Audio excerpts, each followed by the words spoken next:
And Happy New Year, everybody. Welcome to our very first podcast of the 2021 season. Super exciting to be here. It's finally snowed where I lived, so all those episodes I talk about enjoy the snow, I actually mean it now. Enjoy the snow. I hope everyone had a absolutely lovely winter break. But now, T-minus, the clock starts on those wonderful OPUS classes that we've all been so ready for. So starting in a week, we're going to jump in with the first one. But speaking about me, I thought that this podcast we could do something a little bit different, and instead of interviewing somebody else and wondering all of them, there's also a third party here that no one's really asked any questions to, and I thought, well, what if we ask all those questions back to me, and I get to tell you guys all about me. So I'm excited for this one because this is a podcast about me. So let's kick things off. I'll go in the exact same general direction and just pretend to interview myself. Could be a lot of fun, could be really weird, but either way, we're going to learn a whole bunch. So, welcome, Drew. Thanks to the show. Aw, thanks. No, it's a lot of fun to be here. First question for you. Tell us a little bit about my background as a musician, such as where I graduated, if I graduated, what I studied in, how long I've been playing, teaching, all those fun things. So, let's see. I first picked up the viola. That's my longest playing instrument. I picked up the viola in, I think, 3rd grade is when they did the testing for all these fun instruments, and then 4th grade was when we actually started music classes. Now, I have a brother. He's 2 years older than I am, and he didn't play any string instruments. He played the euphonium, which is a large brass instrument, and the case was bigger than him at the time and weighed 25 pounds. So he is 2 years older than me, so he was starting that in 5th grade when I was in 3rd grade. So he was I was like, oh, cool. He does this extracurricular music thing, and I really wanted in on that. But at the time, the only thing I could do was orchestra in 3rd grade when they did the testing stuff. So I was like, yeah, cool, I'll just do orchestra then. And so I tested for orchestra in 3rd grade, and then 4th grade started orchestra. But when I was in 4th grade, that's when they allowed testing for band to see when you got to 5th grade if you wanted to be in any band ensemble. And I was like, well, yeah, why not? My brother's name is Tim. Tim's in a band ensemble, and I kind of want to be with him. So I did band testing as well in 4th grade, and that's when I picked the trumpet. So in 3rd grade, I picked viola, and then I started school lessons in the school ensemble in 4th grade. And then at the end of 4th grade, I did testing for band, and I started trumpet the same way. So I've played viola and trumpet for a long time, because I'm now 23 and a half. And how old am I in 4th grade? I don't know, 10, 9, somewhere around those ages. So I've been playing for a long time. Don't really want to do the math on that one. But so I started viola and trumpet, and then actually I took that all the way through high school. And then when I graduated high school, I kind of got the impression they kind of told me that if you want to major in music education, which I did, that you had to focus on one instrument or the other. And that made sense. And I was better at trumpet at the time, believe it or not. Even though I kind of took lessons for viola a lot longer, we did marching band, and there was all these extracurricular opportunities for band, so I was a little bit better at band. So I was like, okay, I'll just do trumpet. So I dropped viola. I was done. And I was really sad, but I'm still doing music, so I'll just focus and all that fun stuff. And then I got to college, and my roommate from my freshman year was actually a violinist. And I was like, seriously? So he was convincing me and kind of twisting my arm to join orchestra. And I was really, really glad that I did. I didn't put up too much of a fight for very long. So after the first trimester, which if you aren't super familiar with college, you can work in trimesters or semesters. That's pretty much how they break the year into 3 parts or 2 parts. And that's when you change classes. So we had a trimester system. So after the first third of the year, which was Thanksgiving, then my roommate convinced me to come with him to orchestra and at least see it, and then hopefully get me to join. And it worked. I met the director there, who is actually, fun fact, Mara Gallagher, who was your lead chief OPUS music director lady, superstar person. And that kind of leads me into how I got involved in OPUS, but I'll get there in a second. So I met Mara, and I met with the other violas and everything, and they were like, dude, why not join? I was like, okay, fine. I didn't think that I could, but then Blake was my roommate's name. Blake really convinced me otherwise, and I was like, all right, fine. So that was kind of how I got back into orchestra in college, and that's how I met Mara. And then the next question, how long have I been involved in Opus and how I got involved? I should have been thinking about how long I've been in Opus. Honestly, not that long. What am I now? 23. So I graduated college last year, and I started as a sophomore, I think.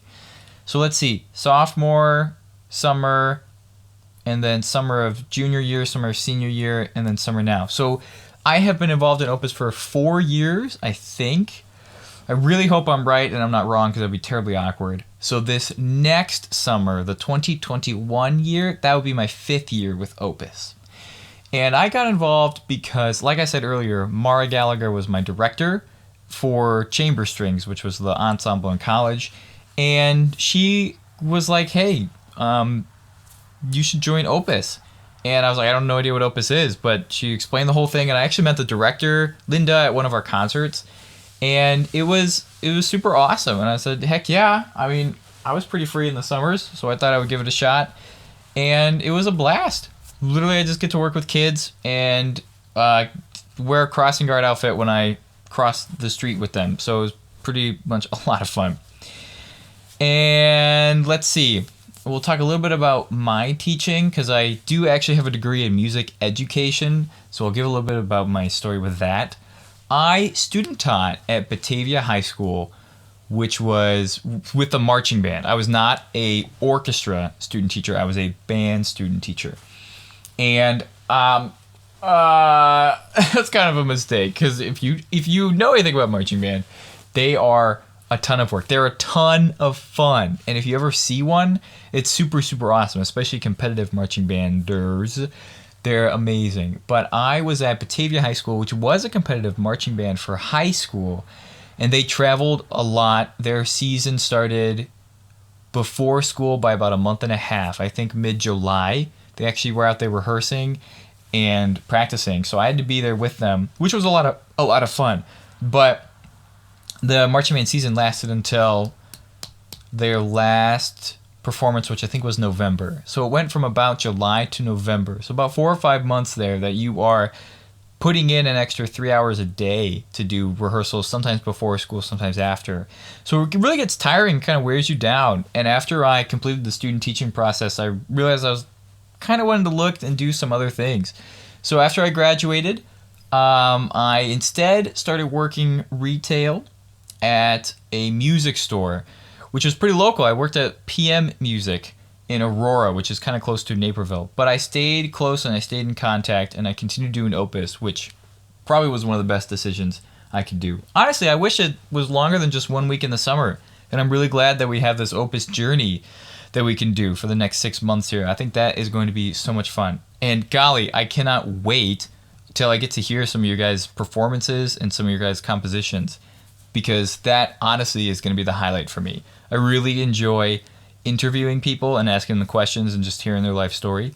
But for me, the whole purpose of this podcast, aside from getting you guys involved in Opus and getting the word out there about all the cool things that we do, is showcasing your abilities. That's the main reason I'm here. And we really get to do that in about 2 weeks, because the first class is going to start to run next week, so we'll give them a little bit of time to build up. We'll give them some product, and then maybe 3 weeks from now I get to showcase some stuff. But I think it's going to be a blast. So where were we?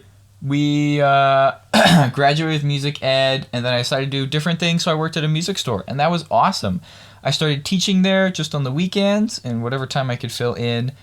And next question I want to ask myself and tell you guys about is how I'm keeping music, while it may not be the dominant part of my life, how I'm still keeping it important to me. And currently, working at a music store, I mean, that's kind of cheating. It's a music store, so of course music's part of my life. But I'm not practicing like I used to in college when I had performances or juries or recitals to give. So I currently teaching, that's my way to really get back into music.